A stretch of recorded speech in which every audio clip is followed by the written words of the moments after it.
बलात्काराचा चौरंग झालाच पाहिजे. बलात्काराचा चौरंग झालाच पाहिजे. बलात्काराचा चौरंग झालाच पाहिजे. बलात्काराचा चौरंग झालाच पाहिजे. बलात्काराचा चौरंग झालाच पाहिजे.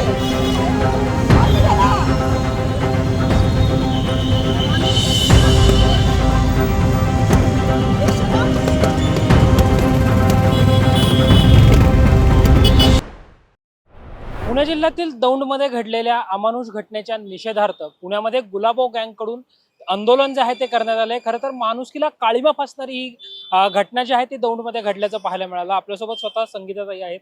ताई, खरं तर माणुसकीला काळिमा फासेल अशीच ही घटना दौंडमध्ये घडली, ज्याच्या निषेधार्थ आपण आंदोलनही केलंय. काय सांगेल?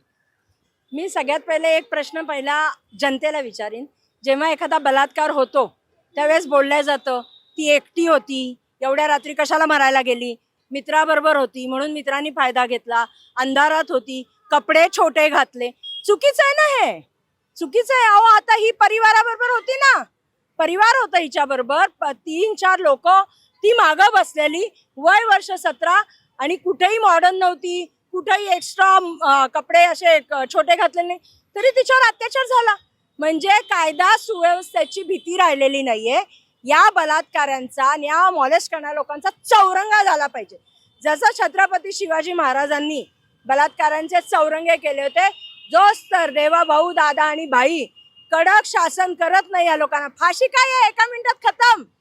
असं ठेवा की आयुष्य मरेपर्यंत त्यांना आठवलं पाहिजे आपण एका महिलेला छेडलं, एका महिलेला त्रास दिला, एकीवर बलात्कार केला, हे आयुष्यभर ते विसरले नाही पाहिजे. चौरंगा करून सोडला पाहिजे, शिक्षा कडक केली पाहिजे. महिला आयोग काय करतोय माहिती नाही. आज पुण्यामध्ये दिल्लीच्या महिला आयोग अध्यक्ष आहेत. का नाही घेतली मीटिंग? अहो, महाराष्ट्रात पुण्यात काय चाललंय डोळे उघडून बघा. फक्त दिल्लीतनं फ्लाईटनी यायचं, इथं खायचं प्यायचं, गप्पा मारायच्या, निघून जायचं. का नाही महिलांची मीटिंग घेतली? त्यांनी राहतेकर मॅडमनी मीटिंग घेतली पाहिजे. पुण्याची काय आमच्या समस्या जाणून घेतल्या पाहिजेत. कसला महिला आयोग? ते दिल्लीचाही तसंच आणि महाराष्ट्राचाही तसंच. म्हणजे महिला आयोगाला एक रिस्पॉन्सिबल व्यक्ती नाहीये. तिथंही सरकारने एक रिस्पॉन्सिबल आई जी मुलींना सांभाळेल अशी अध्यक्ष दिली पाहिजे आणि सरकारने कडकच्या कडक शिक्षा केली पाहिजे. एवढीच आम्ही सरकारला मागणी करतोय. नाहीतर यांनी तिघांनी एक प्रेस घेऊन सांगावं आमची ताकद नाहीये महिलांना संरक्षण देण्याची, आम्ही सर्व आया रस्त्यावर उतरू आणि आमच्या मुलींचं संरक्षण करू. पण यांनी कबूल तर करावं आमची नाहीये ताकद, मग आम्ही उतरतो रस्त्यावर. ताई, राज्यामध्ये असेल किंवा पुण्यामध्ये असेल, सातत्याने अशा गुन्हेगारीच्या घटना ज्या आहेत त्या घडताना पाहायला मिळत आहेत. गृह विभाग म्हणते आम्ही फक्त कारवाई करतो, मात्र पुढे प्रत्यक्षात काहीच होताना दिसत नाही. हे बघा, आता कित्येक बलात्कारी पकडले गेलेत, किती शिक्षा झाले ते तुम्हालाही माहिती आहे, मलाही माहिती आहे. मी तुम्हाला अपडेट डाटा थोड्या वेळाने तुमच्या व्हॉट्सअपवर पाठवते.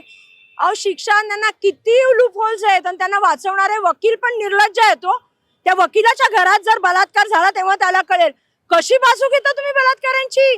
कसं स्वारगेट बस पाहिलं असेल तुम्ही, कसं त्या महिलेला बदनाम करण्यात गेलं की तिने पैसे घेतले होते म्हणून. म्हणजे सरळ डायरेक्ट महिलेच्या चारित्र्यावर जातो तुम्ही. लाज नाही वाटत तुम्हाला? तुम्ही काय करताय? आणि तुमच्या माझ्या मते वकिलांना तुम्हाला विचारतं, काहीतरी 65A(b) काहीतरी आहे त्याच्यामध्ये, या मोबाईल मधनं त्या मोबाईल मध्ये गेलं की त्यांचा जामीन होता. अरे हे काय आहे? आता समजा माझ्याकडे एखादा पुरावा आहे, मी जर यांच्याकडे दिला तर तो खोटा झाला का? तुम्ही चेक करा ना, फॅक्ट फाइंड करा आणि शिक्षा द्या. शिक्षा होत नाहीये, जामिनावर सुटतात, पुन्हा दुसऱ्या लेकी बाळीची अब्रू लुटायला तो नराधाम तयार. निश्चितच दौंडमध्ये घडलेली जी घटना आहे ती अमानुष घटना आहे. अशा बलात्कारांचा खरं तर चौरंगाच केला पाहिजे, अशा आक्रमक प्रतिक्रिया जी आहे ती संगीताताई तिवारी यांनी दिल्याचं आपल्याला पाहायला मिळतं. कॅमेरा पर्सन शिवाजी साळुंक्यांसह संकेत देशपांडे, टॉप न्यूज मराठी, पुणे. घ्या परदेशात भरारी, तेही सर्वसामान्यांना परवडणारी. 1 रुपया भरा आणि थायलंडमध्ये फिरा. सचिन इंटरनॅशनल घेऊन आले आहेत जगातली सर्वात स्वस्त परदेश टूर. पूर्ण 5 दिवसांचं पॅकेज आता फक्त 32,999 रुपयांमध्ये. पॅकेजमध्ये विमान प्रवास, हॉटेल, ब्रेकफास्ट, ट्रान्सपोर्ट आणि प्रेक्षणीय स्थळे. सचिन इंटरनॅशनल 18 वर्षांपासून पर्यटन क्षेत्रातील एक विश्वसनीय नाव. सचिन इंटरनॅशनल सोबत मनसोक्त फिरा. संपर्क 7767989898.